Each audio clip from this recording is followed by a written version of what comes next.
Good morning students, एक chemistry classes में फिर से आपका स्वागत है। आज का अपना जो टॉपिक है वह है कीटोन का नामकरण।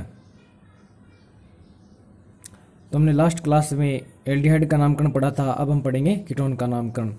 तो कीटोन का जो नामकरण है वो भी दो पद्धति से होता है, एक तो सामान्य पद्धति और एक आईयूपीएसी पद्धति।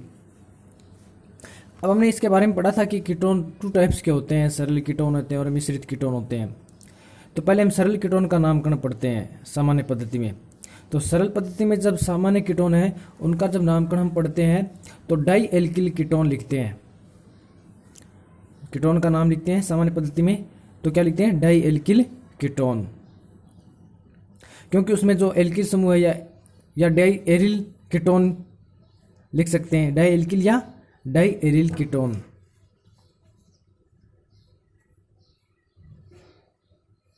डाई एरिल कीटोन लिखते हैं, डाई एल्किल या डाई एरिल कीटोन लिखते हैं। मिश्रित कीटोन में क्या होता है कि जो एल्किल समूह है या एल्किल समूह अलग अलग होते हैं, या फिर एक एल्किल समूह होता है या फिर एक क्या होता है, एरिल समूह होता है। इसलिए ये भिन्न भिन्न होने के कारण है। अब जब इन मिश्रित कीटोन का जब हम सामान्य पद्धति में नामकरण करते हैं तो इन मिश्रित कीटोन में क्या होता है कि जो एल्किल समूह या जो एरिल समूह है उसके अकॉर्डिंग ही उसका नामकरण किया जाता है, कि इनमें से जो अंग्रेजी वर्णमाला में जो पहले आता है उसका पहले नाम लिखा जाता है और जो बाद में आता है उसका बाद में, और अंत में कीटोन, अंत में क्या लिख देते हैं, कीटोन जोड़ देते हैं। इस प्रकार है मिश्रित कीटोन का क्या किया जाता है, नामकरण किया जाता है।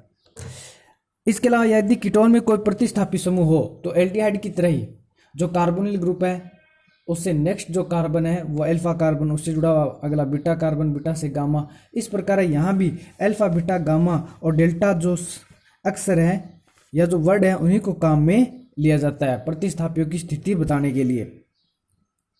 कि मान लीजिए हमारे पास एक एग्जाम्पल दे रखा है CH3 CHCl C double bond और CH2 CH2 Cl। ये जो कार्बोनिल ग्रुप हो गया, क्या हो गया, कार्बोनिल ग्रुप।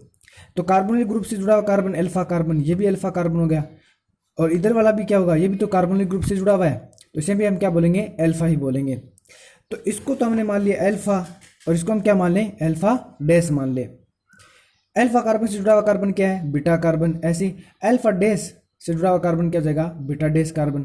यहाँ तो अल्फा पे हेलोजन जुड़ा हुआ है, यहाँ पे किस पे जुड़ा हुआ है, बीटा डैश पे हेलोजन जुड़ा हुआ है। तो हम लिख सकते हैं इसका सिंपल नेम है, और ये एक कि अल्फा बीटा डैश, यानी इसमें प्रतिस्थापी है क्लोरो। तो इन क्लोरो प्रतिस्थापियों का नाम लिखेंगे। अल्फा, अल्फा पे जुड़ा हुआ है क्लोरो, एक किस पे जुड़ा हुआ है, बीटा डैश। तो हमने लिखा अल्फा बीटा डैश, ये कितने हो गए, दो, एक ये रहा और एक ये रहा, तो दो हो गए। कितने हो गए, दो, एक तो ये रहा और एक ये रहा। तो ये क्या हो जाएंगे, alpha beta dash die chloro die ethyl ketone. ये क्या हो गया, जब अगर किसी कार्बन श्रृंखला में, कार्बन चेन में कीटोनिक ग्रुप के साथ साथ उसमें कोई प्रतिस्थापी भी जुड़े हुए हों तो सिंपल पद्धति में उसका जब नाम लिखते हैं तो अल्फा बीटा शब्द काम में, अल्फा बीटा अक्षर काम में लेते हैं प्रतिस्थापियों की स्थिति बताने के लिए। ओके स्टूडेंट, दूसरी जो अपनी पद्धति है वो है आईयूपीएसी पद्धति।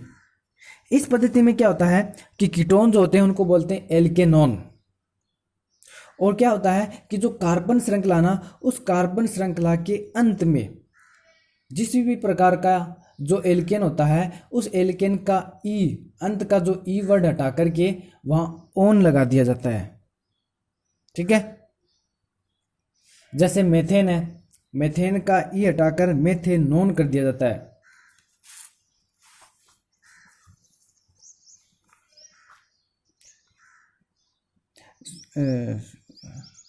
सॉरी, जैसे कीटोन है, ये मान लीजिए हमारे पास कीटोन है 3 कार्बन का।